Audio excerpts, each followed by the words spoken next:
நான் எந்த பணியும் செய்யலாம், வாக்காளர் சந்திக்கல, பாகம் ஒரு நினைக்கல, பூஜை நினைக்கல, இன்னும் சொல்லணும்னா கவுண்டிங் என்று கூட பல நினைக்கல.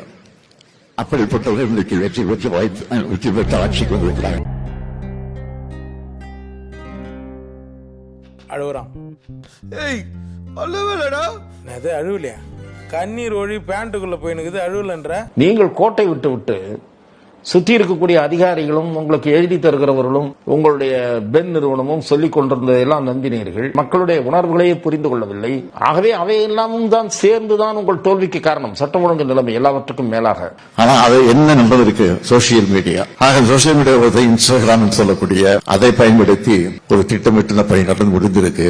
வெற்றி பெறாதவர்கள் சொல்லக்கூடிய காரணங்கள் தான் இது.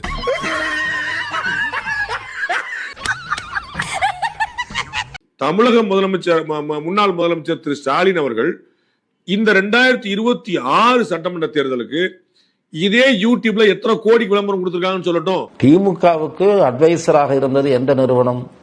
பென் நிறுவனம் தான். ஐடி வங்கி அல்ல.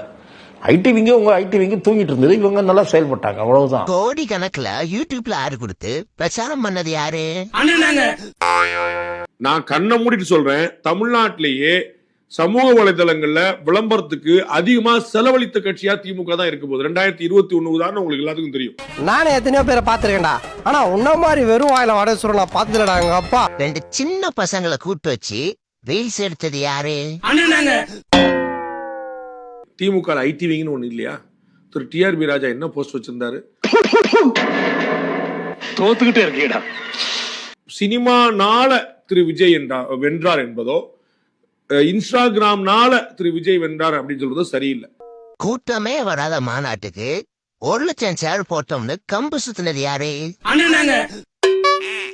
அதிமுக திமுக வேண்டாம்னு மக்கள் கருதுனாங்க. இதுதான் பிரதானமான விஷயம். அதான் ரிசல்ட்ல வெளியே வந்திருக்கு. உன்ன மாதிரி ஒரு ஈன பிறவி நான் என் வாழ்க்கையில பார்த்ததே இல்ல. உன்னை சேர்த்தான் எங்க? டேய் நான் பரவாயில்லடா, நீ ரொம்ப அசிங்கமா இருக்கிறடா. இன்ஸ்டா, ஃபேஸ்புக், ட்விட்டர்னு வளர்ச்சி ஃபேக் நரேட்டிவ் செட் பண்ணது யாரு? அந்த சமூக வலைதளத்துல யூடியூப்ல 2021லயே ஸ்டாலின் தான் வராரு, விடியல் தர போறாரு அப்படிங்கிற விளம்பரம் வந்து நீங்க எந்த வீடியோ ஓபன் பண்ண தமிழ்நாட்டுக்குள்ள யார் வீடியோ ஓபன் பண்ணாலும் வந்துருப்பாங்க ஆடு. இந்த முறை ஸ்டாலின் தொடரட்டும், தமிழ்நாடு வெல்லட்டும் போட்டு மாறி மாறி மாறி மாறி வந்து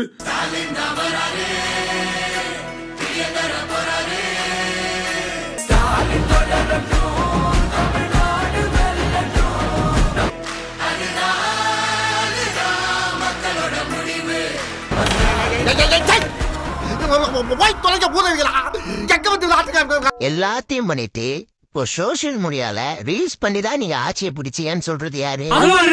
ஓரளவுக்கு விவரம் தெரிஞ்சு எங்கள்கிட்ட இவ்வளவு பொய் சொல்றிய. ஒண்ணும் தெரியாதவன்னா அவன் பக்கத்துல வந்து நின்றான்னா போட்டு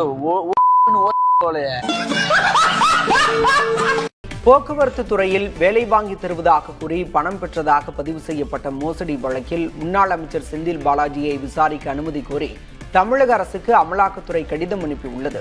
முன்னதாக ஆளுநரிடம் அனுமதி கோரப்பட்ட நிலையில் மாநில அரசிடமே அனுமதி பெற வேண்டும் என்ற விதிகளின்படி தற்போது அனுமதி கேட்கப்பட்டுள்ளது. ஆக தகுந்த ஆதாரங்கள், ரகசிய விசாரணை குறிப்புகள், புகார் நகல் ஆகியவற்றை உள்ளடக்கிய பென்டிரைவை இணைத்து தலைமைச் செயலர் சாய்குமாருக்கு அமலாக்கத்துறை கடிதம் அனுப்பியுள்ளது. விஜய் முதலமைச்சராவது எப்படியாவது தடுக்கணும்னு துடித்தது உண்மை.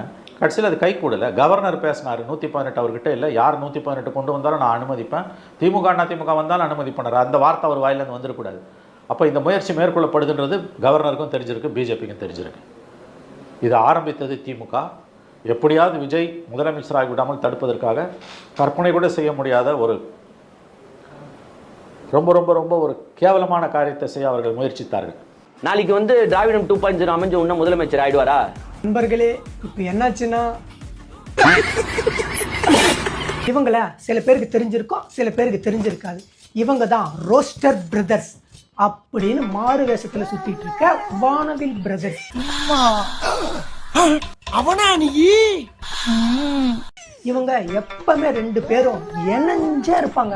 எங்க பாத்ரூம் போகும்போது கூட 2 பேரும் ஒன்னாதாங்க. நல்லா பாரு, கிளிய கூண்டுல அடிச்சு எனக்கு பழகலக்கு மாறு. இப்படிலாம் என்ன சந்தேகப்படாதப்பா. இன்ஸ்டாகிராம் Facebook நீங்க இழுத்து மூடினா முடிஞ்சு போச்சு டிவிகே கட்சி. Facebook இன்ஸ்டாகிராம் இழுத்து முன்னா டிவிக்கேன்னு ஒரு கட்சி இருக்குது யாருக்கும் தெரியாது அப்படின்னு இவர் சொல்லியிருந்தாரு. அந்த வீடியோவை நீங்களும் பார்த்துருப்பீங்க. தளபதி விஜய் அவர்கள் சொன்ன மாதிரி வாழ்க்கை ஒரு வட்டம் தாங்க. இவர் சொல்லி 3 வாரம் ஆகலை. ஆனால் அவங்க தலைவர் இன்னைக்கு இன்ஸ்டாகிராம் தாங்களை தோக்கச்சிச்சு, இன்ஸ்டாகிராம் தாங்களை தோக்கச்சு, எங்கே போனாலும் கதறிட்டு இருக்காங்க. எங்க கல்யாண வீட்டில் போய் ஒருத்தர் கதறத லைஃப்ல ஃபர்ஸ்ட் டைம் பாக்குறாங்க. எந்த பணியும் செய்யலாம். அப்படிப்பட்டவர்கள் இன்றைக்கு வெற்றி பெற்ற ஆட்சிக்கு வந்திருக்கிறாங்க. தளபதி விஜய் அவர்கள் கரியரின் உச்சத்தை விட்டு அரசியலுக்கு வந்திருக்கேன் அப்படின்னு சொல்லியிருந்தாரு. அது இவனுங்க கலாச்சிட்டு இருந்தானுங்க. என்னங்க அது அந்த உச்சங்க, அது அந்த உச்சம் எங்க இருக்குதுன்னு உங்களுக்கே தெரியாது. எலெக்ஷனுக்கு அப்புறம் இவனுங்க என்ன சொல்லிட்டு இருக்காங்கன்னா, விஜய் அந்த விஜய்னு ஒரு பேரை பார்த்து சினிமாக்கள் பார்த்து ஓட்டு போட்டுட்டு இருக்காங்க மக்கள். இந்த மக்களை என்னால புரிஞ்சுக்கவே முடியல அப்படின்னு கதறிட்டு இருக்கானுங்க. மக்களை என்னால புரிஞ்சிக்க முடியல. இது எப்படி ஒரு அலை? ரிசல்ட்டுக்கு முன்னாடி டிஎம்கே 2.0 ஆட்சி அமைக்கும்.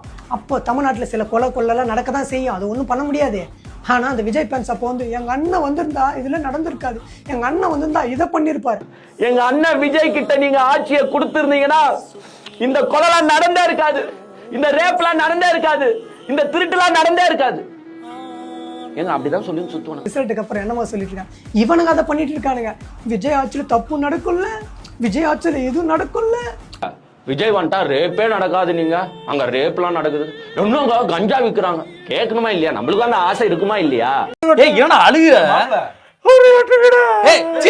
அழுதுக்கு இருக்க நீ விஜய் ஃபேன்ஸ் ரியாலிட்டிக்கு வாங்கடா, பொதுமக்கள்லாம் உங்களுக்கு ஓட்டே போட மாட்டாங்க அப்படின்னு சொல்லிட்டு இருந்த இவனுங்க இன்னைக்கு குழந்தைங்க கேட்டுச்சு ஓட்டு போட்டுட்டாங்க, விஜய் மூஞ்சிக்காக ஓட்டு போட்டுட்டாங்க, சினிமா பார்த்து ஓட்டு போட்டுட்டாங்க அப்படின்னு வானத்துக்கு பூமிக்கும் குதிச்சிட்டு இருக்கானுங்க இந்த வானவில் பாய்ஸ். அரே காஞ்சிபுரம் பட்டு என்ன விலை?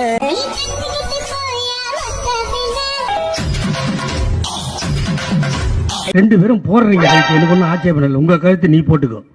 ஆனா இதுல எவ புருஷன் எவ பொண்டாட்டின்னு சொல்லணுமா இல்லையா?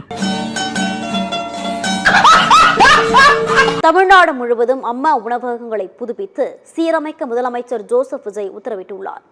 ஒரு நாளைக்கா நான் ரூம்ல இருக்கும்போது 10 ரூபாய் வச்சு வாங்குறோம். அம்மா ஹோட்டல்ல சாப்பிடுறோம். காலைல 3 ரூபா இட்லி 1 ரூபா 3 இட்லி சாப்பிடுவோம். மத்தியானம் சப்பாத்தி மட்டும் இப்போ நைட் வந்து சப்பாத்தி மட்டும் வாங்கிப்போம்.